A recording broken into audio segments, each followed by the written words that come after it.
Всем привет! Сегодня я хочу дать несколько советов о том, как ухаживать за своим глюкофоном. Вот, для того, чтобы он служил как бы долго и качественно держал строй, и все было хорошо.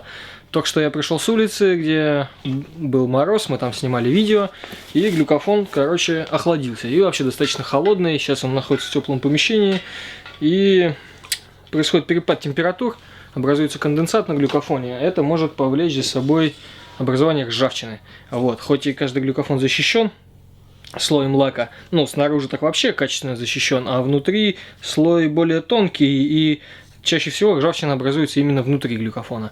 Для того, чтобы этого не возникало, мне нужно его нагреть. Ну, вот я буду использовать обычный, фен, на самом деле не обычный строительный, но подойдет любой фен, который у вас есть дома, которым сушится голова. Вот. Все, что нужно делать, это нагревать его до комнатной температуры, чтобы он нагрелся, все эти следы конденсата удалились. Может быть, он начнет покрываться такими белыми разводами, но которые сразу пройдут. Это и есть конденсат. Вот. Можно попутно еще протирать его тряпочкой сухой, и это тоже поможет. Вот. Ну так, в принципе, достаточно просто нагревания. Также во время нагревания можно просто играть на нем одной рукой, и не будет скучно.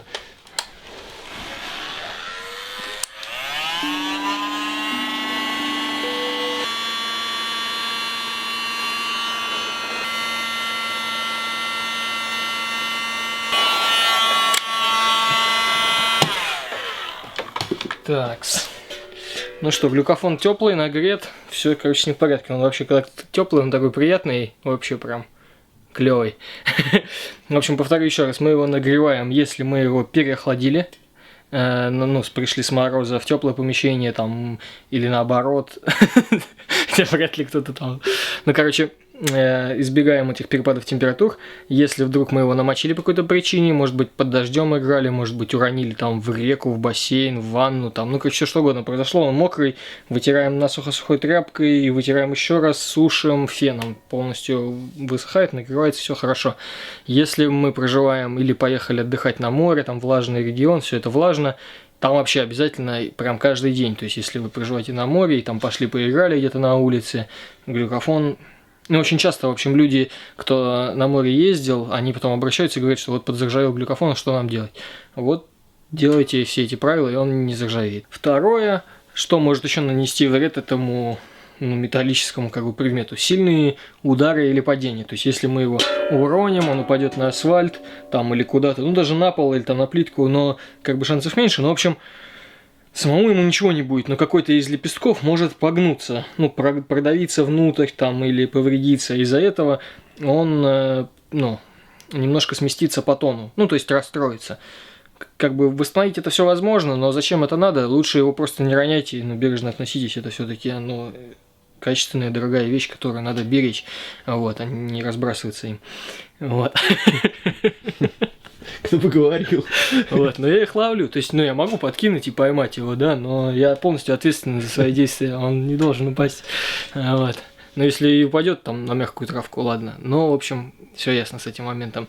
И еще очень важный пункт – это игра на нем. По большей части я, например, играю пальцами, но также иногда использую палочки, и все палочки мы даем в комплекте каждому глюкофону, поэтому их использование не возбраняется. То есть и звук от них немножко другой тембр приобретает, довольно интересно, и проще учиться.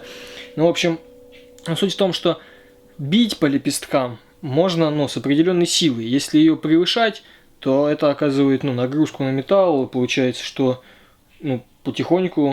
потихонечку он может начать тоже прогибаться, лепесток. То есть, некоторые люди играют на улицах, например, и их задача играть громко, и они начинают, дубасить очень сильно. То есть, я могу, для примера, пару раз ударить так, как не надо бить, то есть, по глюкофону. Вот, это уже чересчур, то есть, вообще, вот, именно для себя это даже не особо приятно. Идет какой-то звон, гул, то есть, вот, мы играем.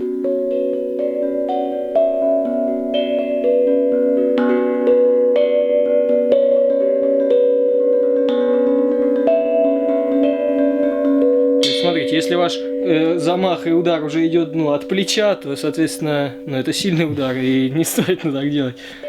Вот, для того, чтобы извлекать звук и наслаждаться им, достаточно, ну, прикасаться к лепесткам, не будет звучать, и регулировать вот эту громкость уже своей экспрессией, но не доводя это до абсурда какого-то. При игре пальцами, в принципе, ограничений нет, но я не знаю,